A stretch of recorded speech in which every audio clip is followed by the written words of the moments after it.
we're going to go ahead and jump into our questions. And like I said, if you want your topic or question on the show, very simple. Send me an email at theaskalexshow@gmail.com. And our first question slash topic comes from a really good friend, well, a really good coworker of mine, Mr. Keith Beers.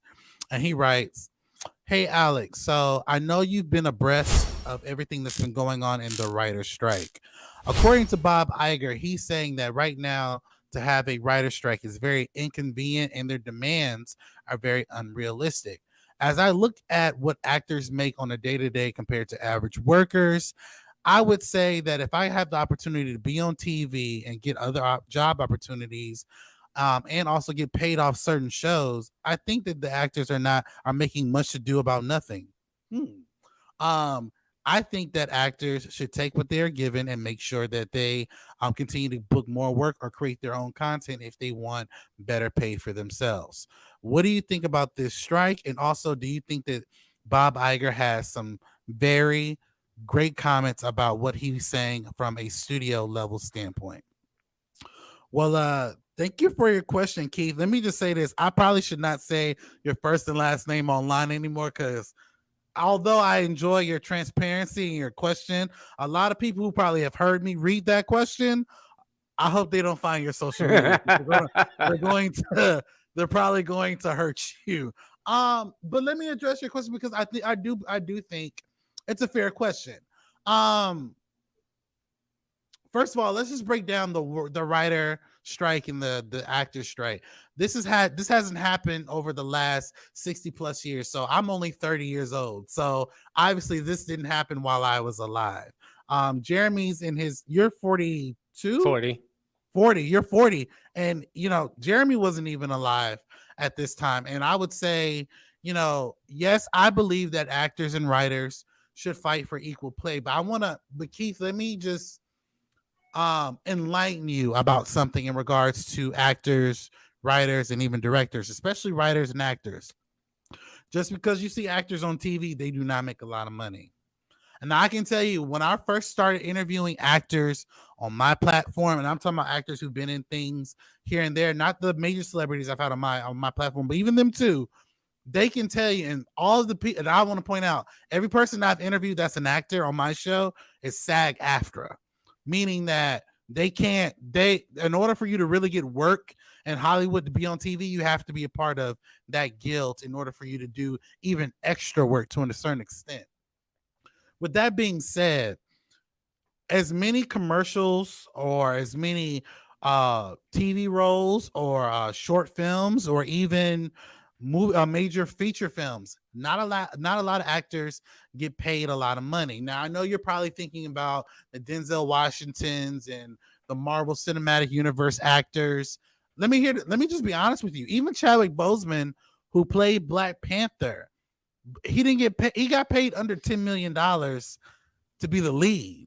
Robert Downey Jr. got paid over $50 million to be in Avengers. Now, granted, yes, I would say that, yes, Chadwick Boseman was not broke, but keep in mind, there are not a lot of people that were in Chadwick Boseman's position. Like a lot of actors that I've interviewed on my platform who work average acting jobs, they don't get that much work in the 12-month period. And also, there's this thing called pilot season. In pilot season, there are hundreds of pilots that are shot, and only maybe 1% of them are picked up. And that's just the truth of the matter of it. Now, also keep in mind, if you are an average actor that's in New York, LA, even Atlanta, and even some parts of Florida, again, you may be making at minimum $200 a day. And if you live in any one of those cities, especially somewhere like in Los Angeles, your minimum rent in a decent area is probably $2,000 a month. That's just your rent. So just because you see someone on TV doesn't necessarily mean that they are making buku money. There are writers who've written movies, who've won Oscars and Emmys, and they have second jobs as bartenders. They don't get paid. Their residuals are not that great. I remember talking to an actor, one of the first actors I had on my show, Troy Skinner. He got a residuals check from what was it? How I Met Your Mother. Hold up. How many cents was this residuals check? I was about to say it was less than $1. Yeah. Less Wow. than $1. And it was like, I think he told me it was about 30 cents, something around there. The point I'm making is that when it comes down to just basic living and doing this, actors do not make a lot of money. There's a reason why. Okay, Jeremy's been to Los Angeles. I've been. Our good friend Ian is there now. I guarantee you, there's some actors right now that if you go to a bar or a restaurant, or if you go to like, or if you even ask to request an Uber, most of those actors you see on TV are doing those jobs on the side.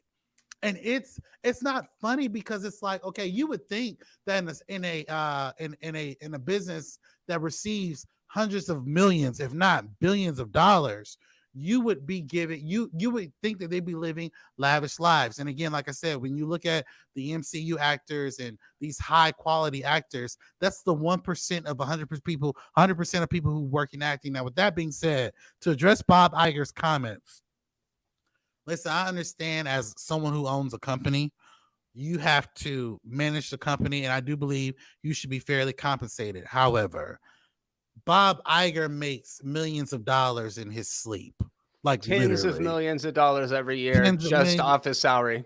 just off his salary. And here's the thing, you know, people and some people are agreeing with him because they don't think that actors should be paid residuals because other people who have everyday jobs or people who've worked on the sets don't get residuals. But here's my thing. I can understand that argument. However, when you are lending your craft, your voice to something, I think everyone should be paid for their work. Art is very unique. So, how Jeremy views art is very different in how I view it. But if I pay Jeremy to be a part of one of my projects and his art is being shown on my projects, rightfully so, if he wants a residual, he has to negotiate that with me on his contract and vice versa, right? So it is about what you negotiate in this business. However, if I get the opportunity to play Black Panther, I will never see the billions of dollars that it'll make. I only get maybe 1% of that. And that's not a lot in comparison to the people who build the sets, who write the scripts. I mean, there are people who write scripts from their apartments who live in the hood. And these have been Emmy nominated shows, Oscar winner movies. And these people have second jobs, and that's nothing against them. I'm just saying if I write a hard hitting show and it makes all these awards and I get maybe a check for $5,000, and then every quarter I get from that point on is like $10 or $5 or 5 cents. That's kind of messed up. And people are saying, well, you can't really count residuals when it comes to streaming because streaming is more so they don't get paid from the view. Well, I put it to you like this: if Disney's willing to lose $2 billion per quarter from creating Disney Plus, I think they have enough capital to lose more money to pay the actors what they are owed. Now, if no one's watching their show on their streaming service, that's one thing. But if our people are watching a consistent show, they should get paid for that and pay substantially for that. Jeremy, you heard these comments. You heard about this strike. Actors and writers are fighting about pay, a livable wage, AI, which I disagree with. No AI should be, you should not be scanned, and people shouldn't use your voice or your body to be repeated over and over and over. What do you think about Bob Iger's comments? What do you think about the strike as a whole? And do you know anybody personally that you've had on the show that SAG after, or do you know anybody who's come to you and given you their opinions about this matter? Oh boy, there's so many different aspects of this that need to be discussed. Mm-hmm. And I no, I don't know anybody that I've spoken with personally about it. But I have heard accounts from people. And so let me try to just hit on a couple of the finer points of it, maybe the broader points of it. And that is number one, if you've heard this actor's name unless you are very immersed in the movie space. But if you're just the average moviegoer, you go see 3, maybe 5 movies a year, and you've heard their name, chances are pretty good they're getting paid a lot of money. When you look at Chadwick Boseman, RIP, when you look at Scarlett Johansson, when you look at Robert Downey Jr., Tom Cruise, these people are making tens of millions of dollars a project. They're going to be okay. And that's what I think a large part of the disconnect is when you think of actors, you think of the actors you know. You don't think of the third build in Orange is the New Black who has to fly themselves out to the award shows because the studio won't pay for their tickets to get there. You don't think about all of these people who are going to 50 auditions a month and maybe landing one job on CSI, right?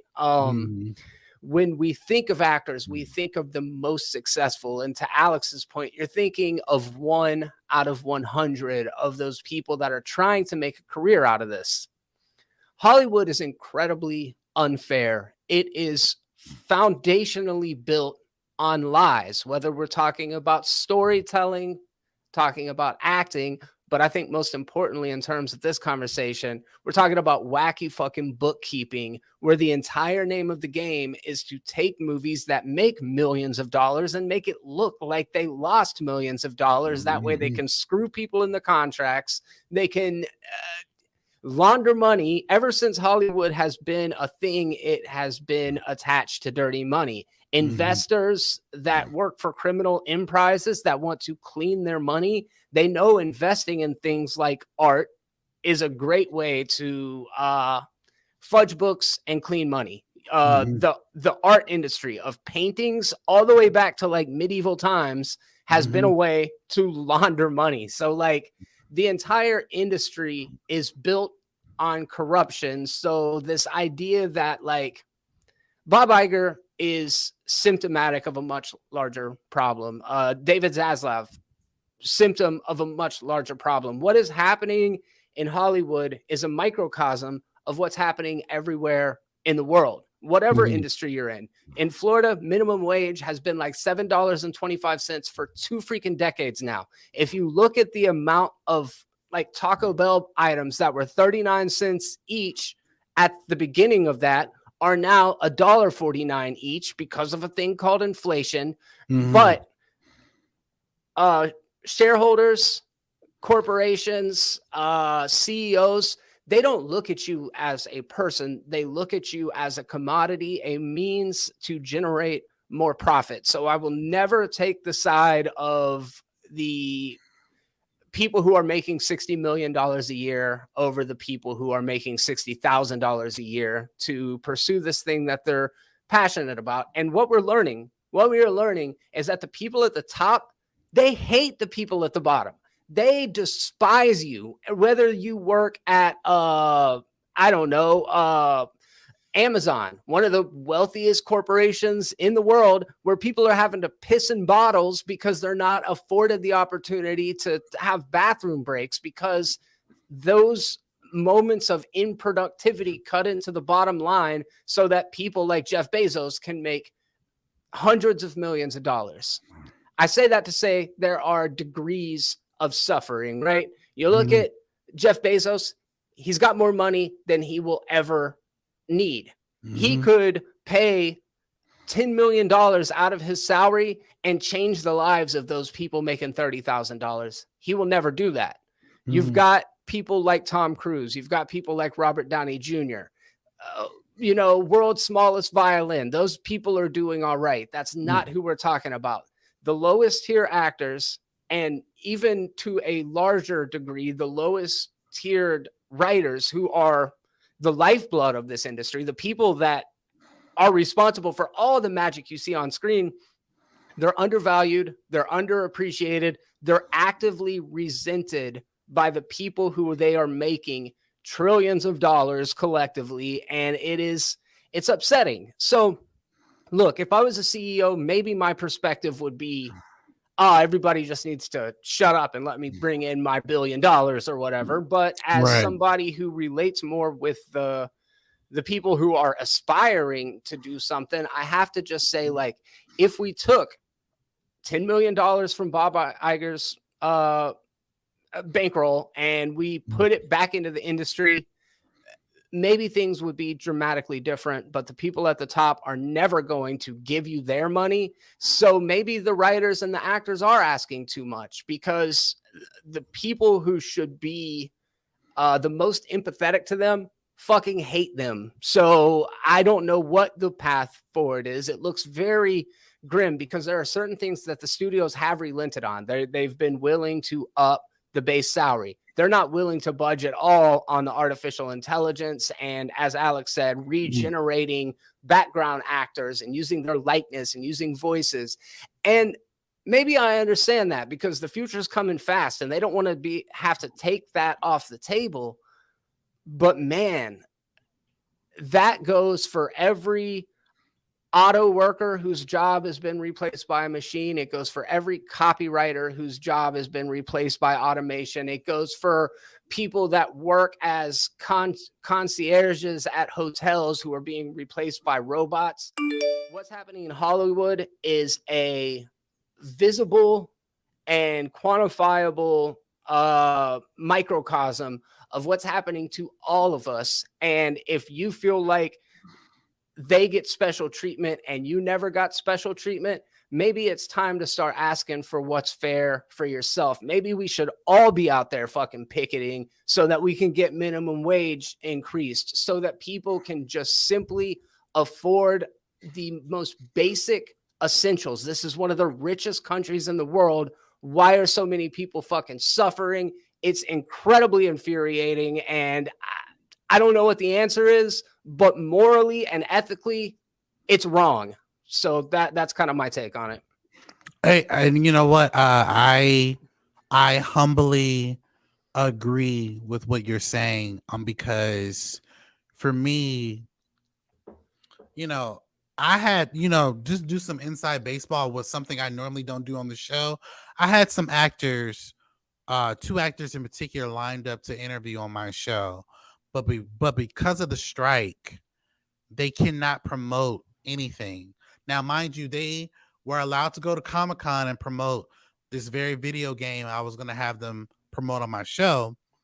However, because of the strike, individual podcasting, like online podcasting and things of that nature, they were not, SAG could not approve them for that. Now, because they've already signed contracts at San Diego Comic-Con, they were allowed to do that. To Jeremy's point, I would have to say, he's right. When it comes to this country, we are in the richest country in the world. With that being said, if I make Avengers Endgame and that movie makes 2.9, let's say round it up to $3 billion, Robert Downey Jr. gets his 50 mil, and everybody in the main cast who had a speaking part gets no less than, let's say, $10 million. But how come the background actors only get $200 or $300? Or if you do this, the set designs, they may get their 100,000, but they're gonna get under 500,000, but they're not gonna get any residuals. And then once that movie makes its $3 billion, Bob Iger and Kevin Feige are gonna get at least anywhere from 200 to 300 million from that $2 billion. And my thing is that, again, I understand when it comes to, like, for instance, if I spend $200 million on my own money and I make $3 billion, then rightfully so, I can understand from a studio standpoint, that money I put together to create this, I deserve all of that income coming into me. However, if it wasn't for the actors that I cast, if it wasn't for the directors, the producers, the ADs, I need to take better care of them as a studio, as a leader. So instead of me paying myself $200 million per film, or however it works, let me give myself, which I live a very lavish life, let me give myself maybe about $10 million. Or hey, $175 million. Take that $25 million and Right. put it into the team. You ain't losing anything. Exactly. How about I put this into more money and then actually give them more money into the residuals? And see, like Jeremy was alluding to, which he even said directly, the people at the top hate the people at the bottom. Think about it. Scarlett Johansson had to sue Disney. It's wild. She had to sue Disney because they were not going to pay her because they breached their agreement. And all because she's a woman. I mean, and here's the thing.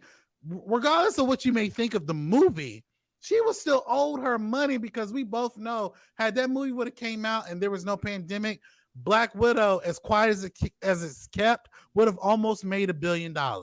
It probably would have made $1 billion because there wasn't, like, Captain Marvel, one of the movies that came out, which wasn't all that great. It wasn't a trash movie, but that movie made $1 billion. And I keep asking myself, how?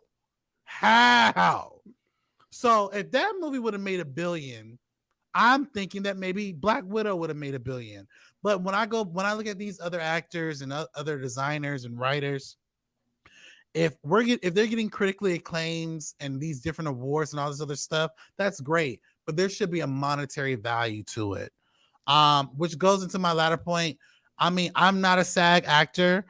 It is something I would want to do at some point in my life, but that is the reason why I'm creating my own content now. So that way, whatever money and budgets that I want to set for myself, I can set for myself and then take care of the people who help make that vision possible. So for me personally, this is all a learning thing. And I think as humans, if we know we're creating fine art, we should definitely take care of the people, not just the 1% actors, everybody that's involved. Because I don't know if you heard this, but you know that lady who designed the Black Panther costumes, she won 2 Oscars for both movies.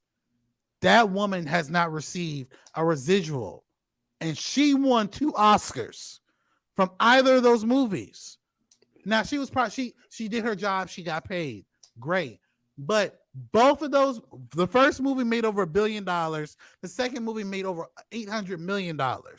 She has not received any back pay from any of those movies, but Oscars, 2 material things that really don't mean shit, to be honest. Yeah, it's nice to have the accolades, and maybe they will help you secure future jobs, but it's Right. not enough. And it's the same with the characters from Orange is the New Black. And one thing that I didn't even have a chance to touch on, because there's so much, but is that until streaming services are willing to forego the wonky bookkeeping and actually release the analytics for what these very successful shows are doing, the hope for ever getting any sort of residuals is completely out the window.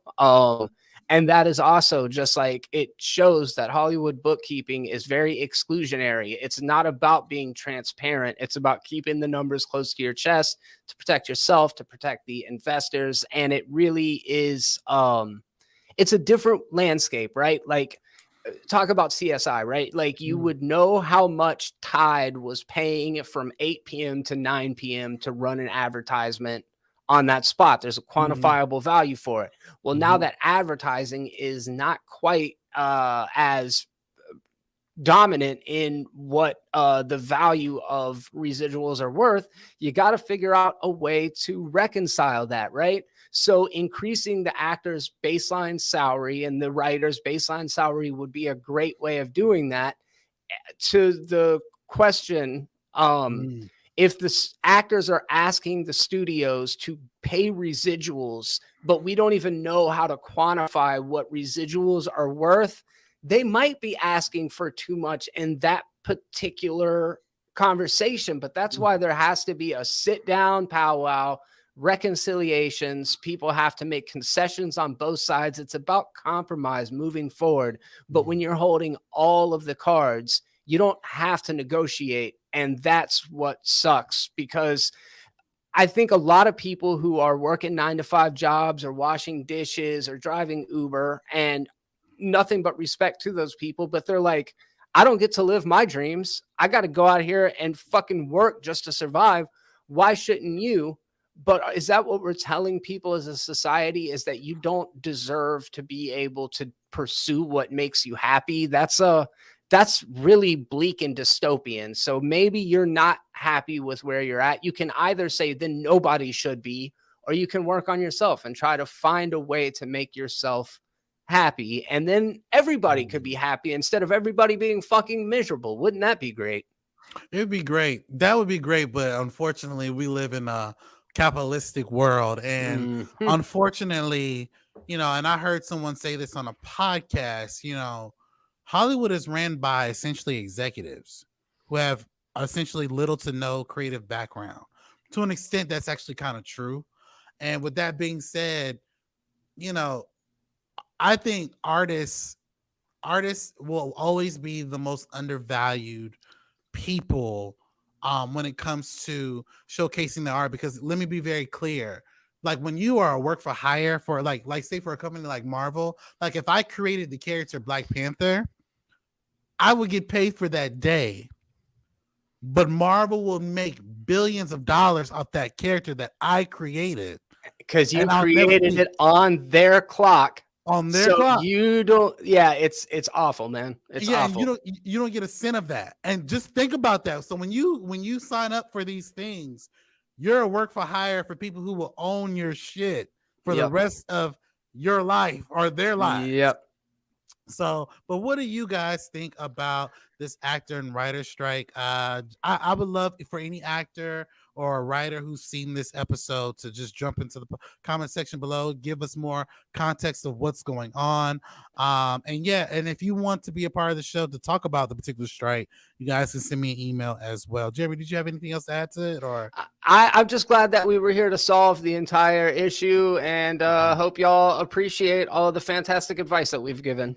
Oh, definitely. Now let's go ahead and jump into it. I want to take this moment and thank our sponsors, Blurred Creations. Blurred Creations is an independent Black-owned anime apparel company that produces high quality apparel on their website. If you go to Blurred Creations, you get things from shirts to accessories to all different types of apparel of your favorite anime characters. And guess what, guys? We're running a special on this particular website. If you type in the promo code MOMENTUM, you get 15% off each purchase of any item on the website. So if you are a supporter of mine and you want to support this independent Black company, go to their website at Blurred Creations, type in the word momentum, and you get 15% off each purchase on their website. I want to thank you guys again for supporting our sponsors, and also, guys, be a sponsor and a subscriber of our YouTube channel, Momentum Media.